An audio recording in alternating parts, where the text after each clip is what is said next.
Kapitalismoak miseria sortzen eta pobretzea hedatzen jarraitzen du langile klasean. Zatiketarako mekanismo suntsitzaileak erabiliz.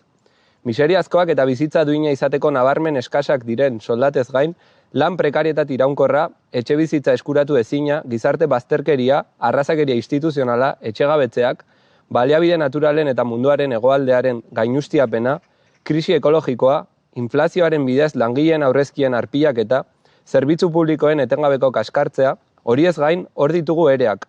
Lan kaleratze masiboak eta enpresen itxierak, tartean Eskirozeko BSH-ren, Altsasuko Zunzundegiren eta Tuterako Nana Automotive enpresen itxiera. Eta ezin ditugu ahaztu enpresariek aberasten jarrai dezaten lanpostuan eraildako langile horiek guztiak.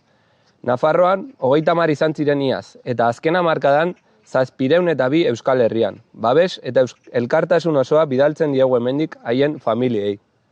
Horregatik beharrezkoa iruditzen zaigu estatuarekiko independentea den langile mugimendu bat artikulatzea, estatuarekiko loturarik, zorrik eta klientelismorik gabea, gure bizi eta lan baldintzen okertzea eta haren erantzuleak salatuko dituena, eta faxismoaren eta eskuin muturraren gorakadaren kontrako antidoto izanen dena. Hori dela eta bizi eta lan baldintza duinen aldeko aldarrikapena ez denez bukatzen soldataren igoerarekin, beharrezkoa bada ere, eta salaketan harago joan behar duenez, helduden martxoaren 17ko greba orokorrera dei egiteko batu gara zenbait erakunde sindikal, politiko eta sozial. Zentzu horretan, Iruñean goizeko 11:30 Errekoleten plazatik abiatuta antolatu dugun manifestazioan parte hartzera gonbidatzen zaituztegu.